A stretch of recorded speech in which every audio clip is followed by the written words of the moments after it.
Good morning Pilipinas, 5:25 at nagbabalik po ang Panahon TV. Alright, bago po kayo pumasok sa eskwelahan at sa opisina, silipin po muna natin na magiging lagay ng ating panahon for today at narito na nga po ang 5 AM weather forecast ng Pag-asa. Alright, ayon nga po rito, magiging maganda ang lagay ng ating panahon ngayong araw na ito dahil tanging easterlies lamang po yung weather system na nakaka-apekto sa atin. Yung easterlies nga po again, ito nga po yung mga hangin na galing sa silangan at dahil nga po yung galing sa silangan, dadaan po yan sa Pacific Ocean kung saan warm at moist yung ating environment. So pagdating po yan sa ating bansa, mainit na hangin po ang ibubuga niyan. Particular po yan sa eastern sections ng Pilipinas. So for today, maaasahan po natin na magiging magandang ating weather dito po yan sa Metro Manila at ganun din sa buong bansa. Kaya nga lamang po magdala po tayo ng tubig dahil panigurado at tinitiyak ko po na magiging mainit ang lagay ng ating panahon. Pero good news po, ayon sa Pag-asa, wala po tayong bagyong namamataan ngayon sa loob o sa labas man ng Philippine Area of Responsibility. At ayon nga po sa Pag-asa na magpapatuloy po magandang panahon hanggang sa nalalapit na katapusan ng buwan ng Marso. At yan nga po nga asahan nating lagay ng panahon ngayong araw ng Biyernes, March 28. At mga kababayan, ito na nga po, gaya ng aking nabanggit, makikidayo na naman tayo at makikisaya, makikipiesta. Alam niyo po ba na ngayong araw ay ipinagdiriwang po natin ang Panabo Festival sa Davao del Norte.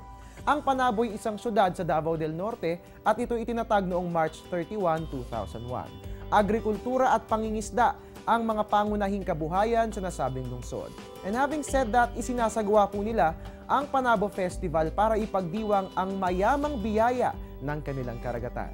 Sari-saring kasiyahan din na masasaksihan sa Panabo City at ang pinakatampok dito ay ang sikat na sikat nilang produkto. Yan po ang Panabo Bangus. Ang sarap po niyan, At para po sa mga nais pumunta at makilahok dyan po sa Panabo City, narito nga po yung lagay ng ating panahon for today, Starting ngayong 5 AM at hanggang 5 PM po yan, magiging maganda ang lagay ng ating panahon. Pero huwag po kayong mag-ala. Kung hindi po kayo makakapunta ngayon sa Panabo City, pwedeng humabol lang sa katapusan ng Marso dahil hanggang March 31 po magaganap yung mga festivities dyan. At good news po, dahil fair weather po ating may experience bukas at magtutuloy-tuloy po ang magandang panahon hanggang sa araw ng Lunes. And there you have it. Mga kababayan, more good news pa pala, Isang tulog na lang po. Isasagawa na nating muli ang Earth Hour.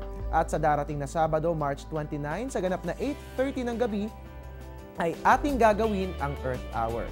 Dito pinapatay po natin ang ating mga ilaw sa loob ng 1 oras at layunin nga po ng activity na ito na tumulong sa energy conservation na siyang makatutulong din sa preservation natin for Mother Earth.